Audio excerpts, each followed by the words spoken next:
chez vous en ce dimanche 18 avril, troisième dimanche de Pâques? Que faut-il demander pendant le temps de Pâques? C'est quoi le grand enjeu de ces 50 jours jusqu'à la Pentecôte? Que demandons-nous en priant le chapelet? Premier mystère glorieux, fruit du mystère. Premier mystère glorieux, la résurrection, fruit du mystère, la foi. Depuis Pâques, nous entendons cette insistance de Jésus pour que nous croyions. Souvenons-nous, le jour de Pâques, Jean entra dans le tombeau, il vit et il crut.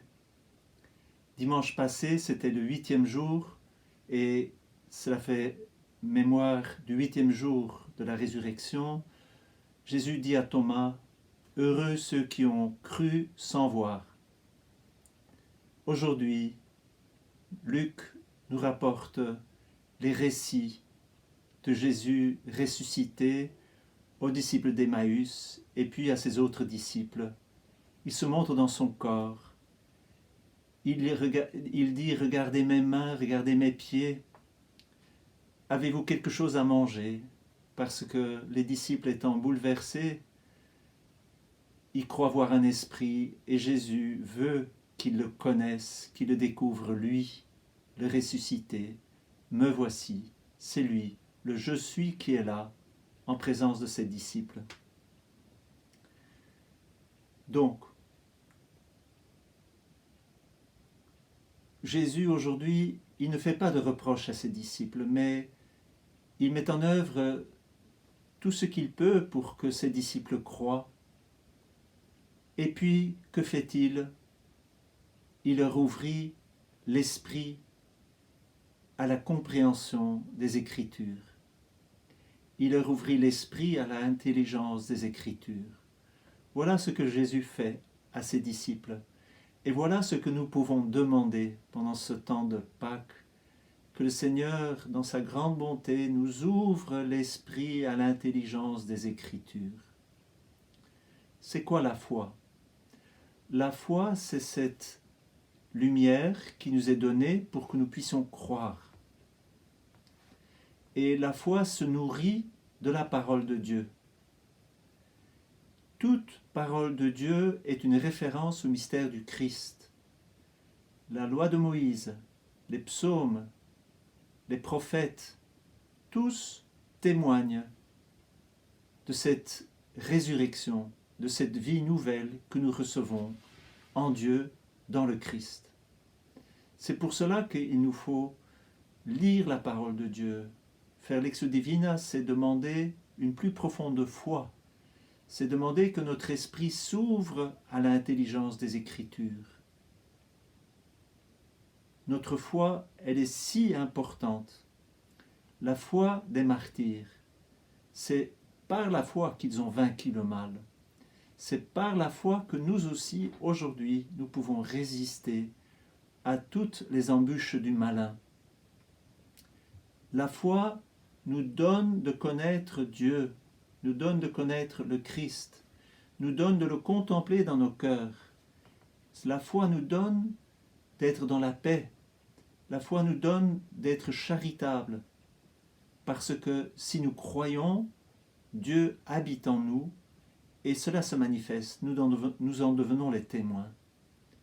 Alors c'est peut-être ce qu'il faut demander en faisant l'ex divina. À chaque fois, nous demandons à l'Esprit Saint qui nous éclaire pour que peu à peu, notre esprit s'ouvre à l'intelligence des Écritures, que nous puissions connaître Jésus et qu'en le connaissant, nous en témoignons.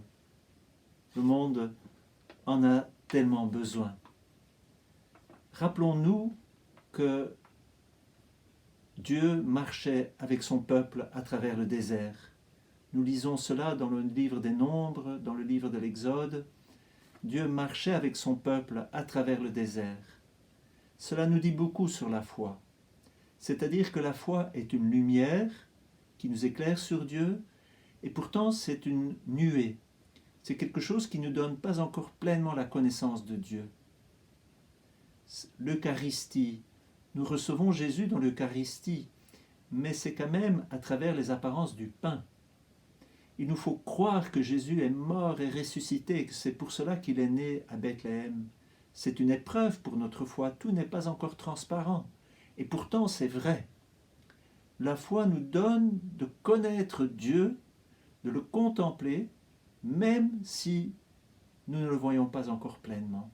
Saint Paul dira que la foi est la substance des choses qu'on espère. C'est-à-dire, on espère connaître Dieu, mais on ne le connaît pas encore. Mais la foi est là pour déjà être en nous, cette substance, ce qui nous certifie que ce en quoi nous croyons, nous le possédons déjà.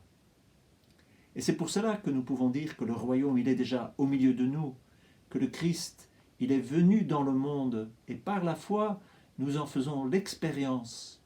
Dans notre vie de prière, nous en faisons l'expérience. Dans notre Lectio Divina, peu à peu, le Seigneur nous éclaire. Nous en faisons souvent l'expérience dans la Lectio Divina avec d'autres, combien le Seigneur nous éclaire à chaque fois. Combien à chaque fois il nous éclaire sur son mystère, sur l'Église, sur qui il est, sur qui nous sommes.